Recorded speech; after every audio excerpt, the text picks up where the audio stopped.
mooy que loi bi warul woon am dañ koy interpréter tey parce que bu ñu waxantee dëgg rek bëgg naa jàmm bëgg naa dal mais nit doo ko baal te xamoon kan moo tooñ c'est bala nga baale da ngay xam ki tooñ parce que ki tooñ dañ koy juger mais ku ñu jugé wul ay nit dee ci loo xamante ni teguwul ci dara lu dul mbiru politique ay nit dee ci nga bëgg a xëy suba rek ni léegi baal naa ñëpp jugé woo leen xamoo kan moo tooñ xamoo kan moo tooñul léegi ñi nga xamante ne dañ leen rey nag seen ay mbokk ak seen ay xarit ak seen ay yoon di jàmm ñu yàqal nag ñooñu ñëpp nga bëgg jël xëy suba rek ni léegi baal naa ñëpp donc warul woon am et c'était ma position bi nga xamante ni tey jii suñu biir parti parce que man je n'aime pas prendre des positions en dehors de mon parti mais xam nañ ni moi j'étais contre cette loi d'amnistie parce que jàmb naa ni non sens la bañu ma amnistie mais amnistie balaa nga koy def da ngay xam ki tooñ nga baal ko nga effacer fait yi mais tooñ xamoo ki tooñ nga bëgg effacer fait yi jàpp naa ne loolu warul am mais balaa interprétation di am ay annonce dafa am c'est-à-dire que ñoom l'actuel régime ñoom dañu annoncé à plusieurs reprises avant même qu'ils n'arrivent au pouvoir que suñu gagné dañuy ñëwaat ci loi d'amnistie élection yi passé moo ci mujj législative yi que dañu koy dindi dégg nañ fi abrogé dégg nañ fi retiré dégg nañ fi amnistie dégg nañ fi comment dire abrogation partielle dégg nañ fi rapporté le premier ministre moo ñu ko wax bi mu ñëw assemblée nationale après il s'est rendu compte que loolu ça c'est inapproprié parce que le ministre de la justice moo ko wax mu ñëw ni c'est inapproprié mais loo ci mën di dégg reniement am na et reniement li ko indi mooy li ma encore une fois réalité pouvoir dafay ñëw tey gis nga ni yaa ngi ak doole ji yaa ngi ak pouvoir bi war nga mën a interpréter def lu la neex ak li nga jàpp ne moom moo baax ci yow mais jàpp naa ni Amadou suma xarit la je le salue au passage le président Amadou nit ku dal nit ku baax ku ma jox cër mais jàpp naa ni dafa juum waaw dafa juum ci loi bi parce que loi bi moom li mu bindee texam bu ci waxuloon nag du ma ci wax parce que dama doon dem xar ba dem commission wala plénière bu wax mais je l'ai suivi lors d'une émission télé mu wax ni moom ci boppam moom dina amender loi bi ah bon waaw dina ci indi amendement pour gën a leeral ça veut dire quoi kon moom déjà il s'est gouré parce qu'il parle de loi d'amnistie alors que la loi qui a été votée en 2004 ne parle pas de loi d'amnistie la loi d'amnistie n'existe pas en fait c'est une loi portant amnistie mais moom daf ni la loi d'amnistie et dans tout son texte il parle de loi d'amnistie dès l'instant qu'il s'est gouré sur l'appellation jàpp naa ne le texte doit être retiré. foofu y a nuance de honorable loi portant sur l'amnistie ak loi d'amnistie bokkul loi portant amnistie. noonu la loi bi tudd. noonu la loi de 2004. moom mu ne loi d'amnistie. moom mu ne loi d'amnistie et dans tout son texte. boo xoolee exposé des motifs. lépp loi d'amnistie lay wax. bien sûr donc dès l'instant que tu te goures sur l'appellation ça veut dire que tu ne peux plus interpréter ce que parce que li ngay interpréter existé wul mooy loi d'amnistie ngay interpréter te loolu existé wul donc par conséquent jàpp nañ dafa juum beneen bi ci topp mooy que la loi crée des charges nouvelles ce qu'on a refusé à Thierno Alassane Sall moom la def parce que moom interprété wul en fait ni ma gisee man tafsir c'est qu'il a écrit une nouvelle loi il a modifié le texte en parlant parce que dañuy manifestation ou motivation politique moom mu ni léegi dañuy génne manifestation def motivation politique kese ça veut dire quoi tu as modifié le texte alors qu'une interprétation n'est pas une modification une interprétation c'est autre chose beneen bi ci topp mooy ñëw na ñu ni la loi ne préjudicie pas les tiers moom mu ñëw ni léegi dañuy indi indemnisation ça veut dire quoi il crée de nouvelles charges parce que quand tu parles d'indemnisation ça veut dire quoi décision de justice am na war nañ mën a indemniser et ça c'est des charges nouvelles donc une loi qui crée des charges nouvelles jàpp naa ne bu fekkee ni moom li ñu retiré refusé Thierno Alassane Sall moom lañ ko refuser par conséquent juumloo na bureau assemblée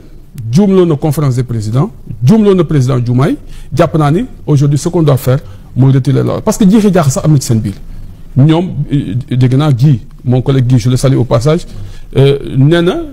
dafay moom tamit dugal amendement ça veut dire quoi finalement c'est très compliqué qu'on cherche quoi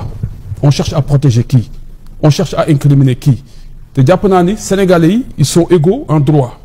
mënoo laax kii di dóor kële mooy que loi bi warul woon am dañ koy interpréter tey parce que bu ñu waxantee dëgg rek bëgg naa jàmm bëgg naa dal mais nit doo ko baal te xamoon kan moo tooñ c'est bala nga baale da ngay xam ki tooñ parce que ki tooñ dañ koy juger mais ku ñu jugé wul ay nit dee ci loo xamante ni teguwul ci dara lu dul mbiru politique ay nit dee ci nga bëgg a xëy suba rek ni léegi baal naa ñëpp jugé woo leen xamoo kan moo tooñ xamoo kan moo tooñul léegi ñi nga xamante ne dañ leen rey nag seen ay mbokk ak seen ay xarit ak seen ay yoon di jàmm ñu yàqal nag ñooñu ñëpp nga bëgg jël xëy suba rek ni léegi baal naa ñëpp donc warul woon am et c'était ma position bi nga xamante ni tey jii suñu biir parti parce que man je n'aime pas prendre des positions en dehors de mon parti.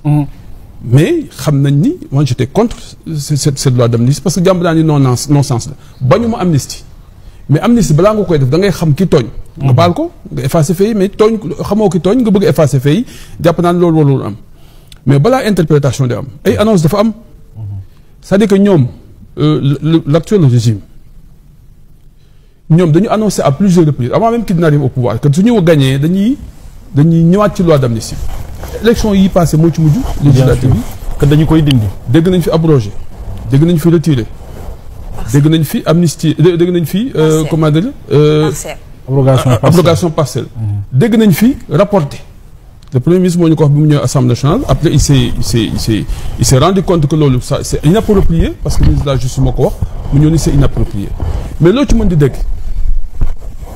reniement am na. et reniement li ko indi mooy li ma encore une fois réalité pouvoir dafay ñëw tey gis nga ni yaa ngi ak doole ji yaa ngi ak pouvoir bi war nga mën a interpréter def lu la neex ak li nga jàpp ne moom moo baax ci yow mais jàpp naa ni Amadou suma xarit la je le salue au passage. Le président Amadou nit ku dal nit ku baax ku ma jox cër mais jàpp naa ni dafa juum. waaw dafa juum ci loi bi parce que loi bi moom li mu bindee texam bu ci waxuloon nag du ma ci wax parce que dama doon dem xar ba dem commission wala plénière bu ma wax mais je l'ai suivi lors d'une émission télé mu wax ni moom ci boppam moom dina amender loi bi. ah bon waaw dina ci indi amendement pour gën a leeral ça veut dire quoi kon moom déjà il s'est gouré parce qu'il parle de loi d'amnistie alors que la loi qui a été votée en 2004 ne parle pas de loi d'amnistie la loi d'amnistie n'existe pas en fait c'est une loi portant amnistie mais moom daf ni la loi d'amnistie et dans tout son texte il parle de loi d'amnistie dès l'instant qu'il s'est gouré sur l'appellation jàpp naa ne le texte doit être retiré. foofu y a nuance de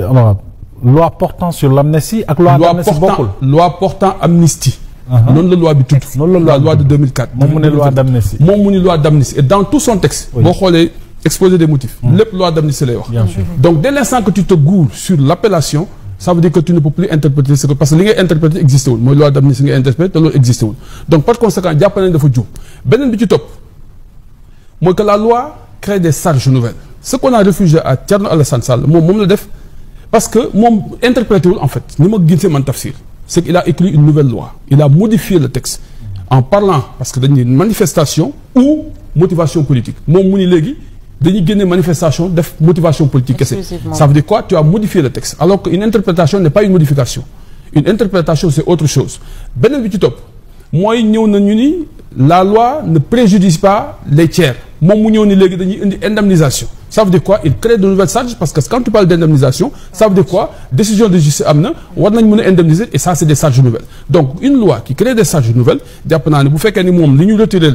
refusé Thierno Alassane Sall moom lañ ko refuser par conséquent juumloo na bureau assemblée juumloo na conférence des présidents juumloo na président Diomaye jàpp naa ni aujourd'hui ce qu'on doit faire mooy retirer la parce que jiixi jaax sax am na ci seen biir ñoom dégg naa Guy mon collègue Guy je le salue au passage nee na dafay moom tamit dugal amendement ça veut dire quoi finalement c'est très compliqué qu'on cherche quoi on cherche à protéger qui on cherche à incriminer qui te jàpp naa ni Sénégalais yi ils sont égaux en droit mënoo laax kii di dóor kële